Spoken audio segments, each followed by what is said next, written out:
एखादी व्यक्ती नवीन येते तर तिला जनशिक्षण म्हणजे आपण कुठे आलोय कळण्यासाठी, तर जनशिक्षण मध्ये आपल्याकडे वेगवेगळे कोर्सेस येतात. 36 प्रकारचे कोर्सेस जनशिक्षण संस्था घेत असतात.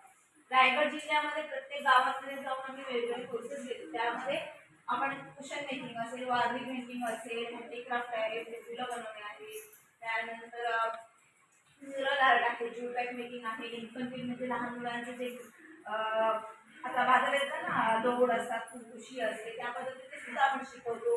त्यानंतर बॅग मेकिंग आहे, पर्स आहे, फ्लॉवर मेकिंग आहे, असे वेगवेगळे कोर्सेस. तर बघा तुम्ही soft toys, basic tailoring, advance tailoring, त्यानंतर ज्यूट बॅग मेकिंग, बॅग मेकिंगमध्ये प्रकार आहे.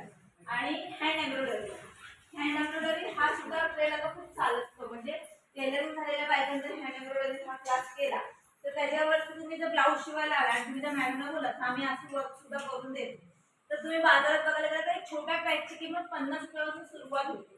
तर तुम्ही घरी नुसते पॅच बनवून जरी विकले तर तुम्हाला त्या पॅचची किंमत लगेच तुम्हाला म्हणजे फी तुम्ही नॉमिनल भरा, पण तुम्हाला भविष्यात बिझनेस चालू राहावा या उद्देशाने वेगवेगळे कोर्सेस जनशिक्षणमध्ये शिकवत असतात. तुम्ही फ्लॉवर बेकिंगमध्ये जरी बुके करून विकला, हे बघितलं हे मतिमंद मुलांनी बनवलेले फुले बुके जे दिसतात ते, तर तसे सुद्धा तुम्ही घरी व्यवसाय करू शकता. एखाद्या कंपनीला आपण देऊ शकतो का आमच्याकडे आम्ही हे करतो, तुम्ही आमच्याकडे विकत घ्या, जेणेकरून तुम्हाला 4 पैशाचा फायदा होईल. कंपनी सुद्धा तुम्हाला एक सक्सेस स्टोरी म्हणून त्यांच्याकडे दाखवू शकतात आमच्या गावातले लोक हे असं बनवतात.